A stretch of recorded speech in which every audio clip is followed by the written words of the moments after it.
자, 함께 만드는 안전한 세상 시간입니다. 흔히 교통사고라고 하면 차와 차가 부딪히거나 차가 사람을 충격한 사고라고 생각하기 쉽지만 실제로 직접적인 상호 간의 충돌이 없더라도 교통사고가 처리되는 경우도 꽤 자주 발생한다고 합니다. 자, 그래서 오늘은 비접촉 교통사고에 대해서 도로교통공단 인천지부 김태환 교수와 이야기 나눠보도록 하겠습니다.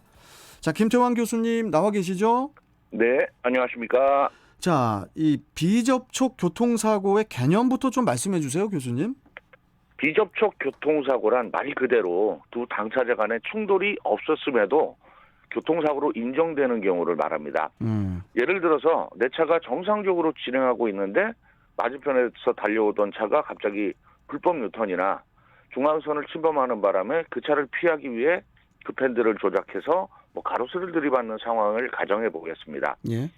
어떤 분들은 상대편 차와 직접 부딪힌 것이 아니기 때문에 차량 단독 사고에 해당돼서 배상과 처벌이 없다고 생각할 수 있지만, 반대로 생각해 보면 만약 내가 불법 주행 차를 피하지 않고 충돌했다라면 상대편 차가 중앙선 침범 사고를 낸 것으로 처리가 되어서 형사적, 행정적, 민사적 책임을 져야 됩니다. 그런 차를 피하다가 내가 입은 물적 피해와 손해에 대해서 배상이 없다면 이치에 맞지 않다라고 볼 수 있고요. 네. 교통사고의 발생 원인이 예측할 수 없는 상황에서의 중앙선 침범과 사고의 인과관계가 성립된다면 교통사고로 처리돼야 하는 것이 마땅하고 중앙선 홈 차량이 교통사고의 가해자가 되는 경우가 됩니다. 그러니까 이제 상대방이 직접 사고를 낸 것은 아니지만은 운전자가 사고의 원인을 제공을 했으면 가해자로서의 책임을 져야 한다, 이런 말씀이시죠? 네. 교통사고에서의 가피관계의 성립은 누가 받았느냐, 바쳤느냐가 중요한 게 아니라 왜 그 사고가 발생하게 되었는지 원인을 제공한 차가 가해 차량이 되는 겁니다. 자, 통상적으로 생각할 수 있는 상황을 벗어난 상대방의 돌발 행동이 만약에 12대 중과실에 해당되는 경우라면 사고에 대한 원인 제공 차량이 형사처벌과 행정처벌은 물론 나에 대한 그 손해 민사적인 책임도 져야 되고요. 이런 사고는 중앙선 침범뿐만이 아니라 신호 위반, 급차로 변경, 교차로 통행 방법 위반 등 운전 중 다양한 상황에서 발생할 수 있습니다. 네. 하지만 문제는 상대편과 직접 부딪혔다면 두 차가 현장에 남게 되거나 상대방이 도주하더라도 차량 파손 흔적 등을 토대로 해서 검거를 할 수 있지만, 직접 부딪히지 않았고 목적자도 없는 경우라면 그냥 가버린 차를 찾기도 어렵고 설령 찾는다고 해도 나는 그런 적이 없습니다라고 이렇게 발뺌을 할 경우에 증거 부족으로 어려움을 겪기도 하죠. 그래서 이런 상황에 블랙박스가 꼭 필요한 거잖아요. 그렇죠. 만약에 사고 현장에 CCTV라도 있다라고 하면 상황을 판단할 수 있겠지만, 사고가 났고 주변에 있는 기물을 파손한 경우에는 또 내가 관리 주체에 대한 그 배상을 해줘야 되는 삼중고를 겪게 됩니다. 예. 그래서 이런 경우까지 생각해서 블랙박스는 운전자의 필수 항목이라고 말씀드릴 수 있을 것 같고요. 또 목격자가 없는 늦은 밤에 사고가 발생한 경우에는 누가 신호 위반을 한 건지 또 누가 급차로 변경을 한 건지 알 수가 없고요. 또 비접촉 사고에 대해서는 상대편의 원인 제공에 대한 증거를 확보할 수 없는 상황이기 때문에 블랙박스 장착은 필수라고 말씀을 드려야 될 것 같습니다. 네. 지금까지는 비접촉 사고의 피의자의 입장에서 이제 말씀을 해주셨는데, 그러면은 원인 제공을 한 가해자 입장에서는 어떻게 사고를 처리를 해야 될까요?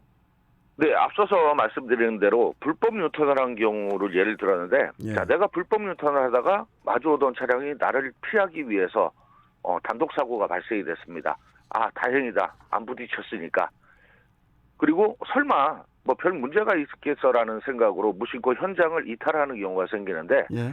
그렇게 그냥 가버리고 사고 조치를 하지 않은 경우에는 뺑소니에 해당하게 됩니다.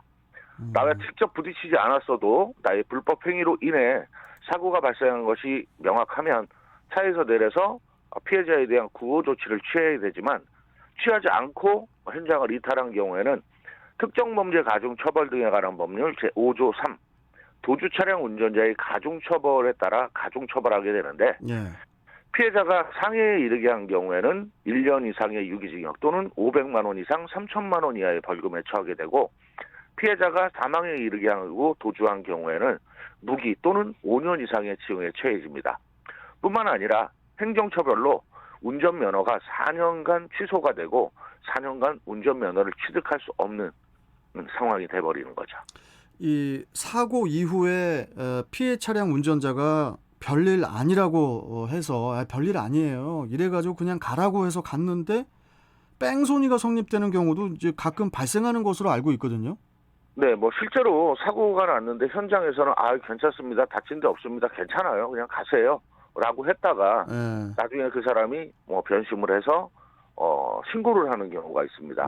그리고 나는 그 사람이랑 대화한 적도 없고 연락한 적을 받은 적도 없습니다라고 한 경우에는 난처해지는 경우들이 생기기 때문에 사고가 발생이 됐다라면 최소한의 조치, 뭐 보험회사에 연락을 한다든가 가까운 경찰관서에 신고하는 것이 일단 기본적인 상황이라고 말씀드릴 수 있을 것 같습니다. 특히 이제 오토바이나 자전거 같은 경우에는 이제 바퀴가 2개뿐이라는 그런 차량 특성으로 인해서 비접촉 사고의 위험이 또 높을 것 같은데 더 많은 주의가 또 필요하겠죠? 네, 말씀하신 대로 이륜차의 경우에는 돌발 상황에서 중심을 잃고 넘어지는 경우가 많습니다.